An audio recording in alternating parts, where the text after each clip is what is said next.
Bonjour à tous, bienvenue dans cette nouvelle capsule vidéo de la rubrique Dans l'oreille de JP Rock. Tout d'abord, un grand merci pour l'accueil chaleureux que vous avez réservé à ma première capsule en hommage à Patrick Juvet.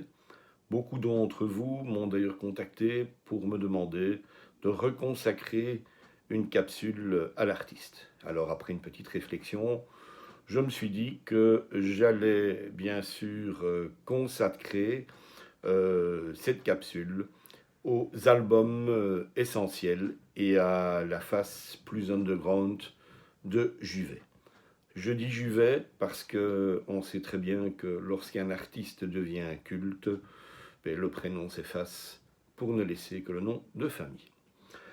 Commençons par le premier album que Patrick Juvet, Juvet a sorti. C'est celui-ci. Alors cet album-là, il faut reconnaître qu'il ne fait pas partie de ses meilleurs. C'est une compilation, le premier album officiel sur lequel ont été repris les singles qui avaient bien fonctionné à l'époque, dont notamment La Musica, Sonia, Au même endroit, à la même heure, Je vais me marier Marie, qui était le titre avec lequel il avait défendu donc la Suisse à l'Eurovision. Un album de démarrage qui lance un petit peu le personnage auprès du public variété et des minettes. Mais on va voir tout de suite que Juvet en a sous le pied et qu'il veut donner une autre orientation à sa carrière. Cette orientation, il va la donner avec l'album suivant qui s'appelle Love. Alors, rien qu'avec la pochette, on se rend compte du changement qui est en train de s'opérer. L'artiste a été fort influencé par le look glam rock et par la scène pop rock britannique. Et sur cet album Love, on va découvrir un Juvet artiste qui, contrairement à beaucoup de ses contemporains, fait partie de cette nouvelle génération de chanteurs et de chanteuses comme Véronique Sanson, comme Alain Chamfort, qui proposent des compositions originales, alors que beaucoup d'autres se contentaient de faire des reprises de standards américains. Alors, sur cet album, outre une dernière touche un petit peu poppy variété avec Rappelle-toi Minette, le reste, c'est véritablement des morceaux excellents, dans lequel on retrouve bien sûr le titre éponyme Love, dont il fera une très très bonne version en live lorsque cet album sera joué sur la scène de l'Olympia. On a aussi toujours du cinéma, formidable titre, Unisex, qui est véritablement un titre totalement précurseur musicalement à l'époque, et Europa qui clôt l'album. Cet album donc, qui s'appelle Love fait partie pour moi des grands albums de Juvet. L'album suivant, vous reconnaissez le maquillage, c'est un live. Alors ce live a la particularité de témoigner du Musicorama 73 qui a eu lieu sur la scène de l'Olympia. Musicorama durant lequel Patrick Juvet a dévoilé devant la presse et le public sa nouvelle orientation musicale de l'époque. C'est vrai que la presse l'attendait au tournant, le public par contre avait répondu présent, et ce fut un énorme succès malgré le trac de l'artiste et le cynisme un petit peu ambiant de certains critiques venus là simplement pour voir mourir la bête. Ce ne fut pas le cas, étant. On était donc en 73. En 75, 74-75, Patrick Juvet nous sort un nouvel album qui s'appelle Chrysalide. Alors, cet album a la particularité d'avoir été bien sûr composé par Patrick, mais de donner aussi une jolie part d'initiative à un de ces choristes qui deviendra bientôt célèbre et qui répond au nom de Daniel Balavoine.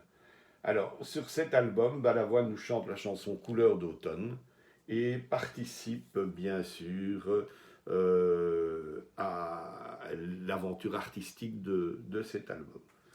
Un album sur lequel on trouve le titre Chrysalide, bien sûr, Rock City, et un titre assez étonnant qui s'appelle Les Voix de Harlem, qui a été composé conjointement par Balavoine et Juvet.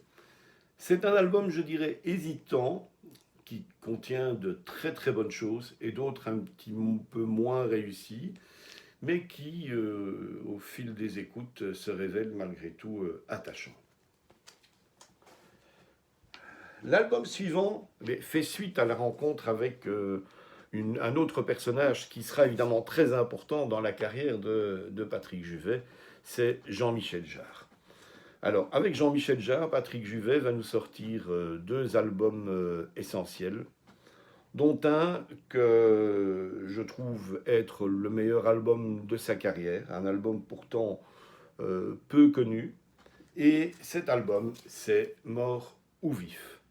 Alors, sur Mort ou Vif, on a bien sûr le tandem Jarre-Juvet qui s'en donne à cœur joie, mais on a aussi une flopée de musiciens absolument incroyables, dont Klaus Voormann à la basse, Jim Gordon à la batterie, Dean Parks, Louis Shelton, Ray Parker, Wawa Watson, Jay Graydon à la guitare électrique, enfin aux guitares électriques, Ernie Watts et Jim Horn au sax, Georges Roddy au synthétiseur, et bien sûr Patrick Juvet, voix, piano, mélotron et chœur. Alors, cet album est véritablement un petit chef-d'œuvre. Un petit chef-d'œuvre qui mérite de trôner à côté d'albums essentiels de la chanson française, mais à tendance pop-rock américain, comme l'ont été les albums comme Le Maudit et Vancouver chez Véronique Sanson, ou d'autres albums de Paul Naref.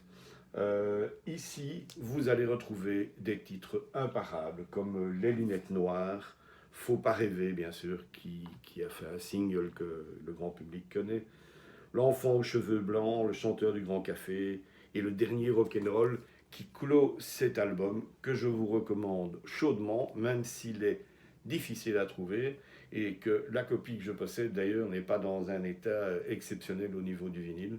Mais bon, espérons que tout ça soit un jour réédité, ce qui sera sans doute le cas suite au décès de Juvet. Premier album donc avec Jean-Michel Jarre, très réussi, petit chef-d'œuvre. On continue avec un album qui s'appelle Paris by Night. Paris by Night que vous voyez ici en deux exemplaires, c'est l'album emblématique de Juvet, celui que tout le monde connaît, sur lequel on retrouve bien sûr les hits internationaux, Où sont les femmes, Paris by Night, Les Bleus au cœur, le fameux Mégalomania qui était précurseur vraiment pour l'époque. Et cet album où les textes et la musique sont signés donc Jean-Michel Jarre et Patrick Juvet, et Juvet pour la musique, Jarre pour les paroles,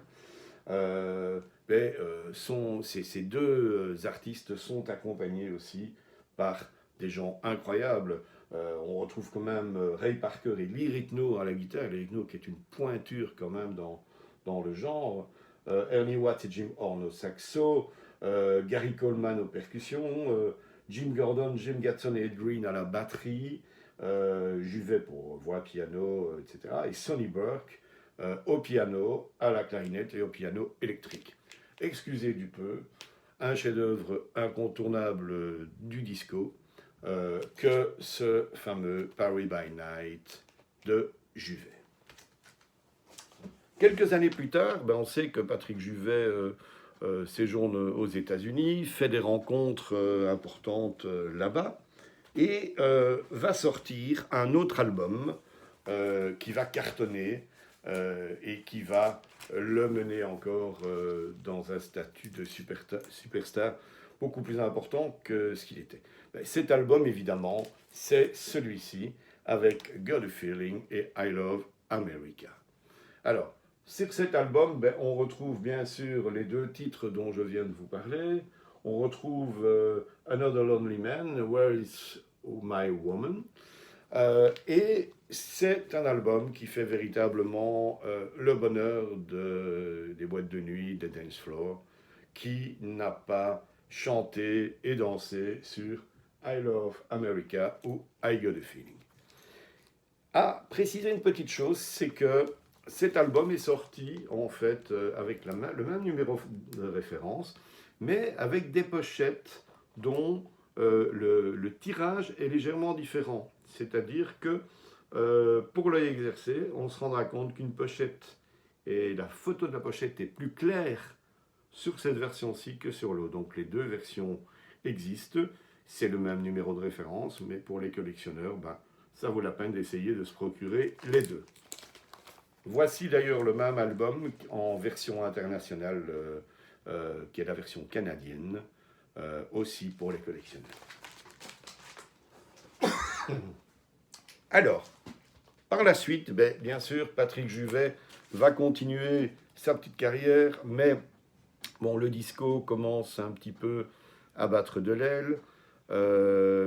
Et il est de plus en plus difficile pour l'artiste de réitérer les succès qu'il a eus pendant toutes ces années glorieuses.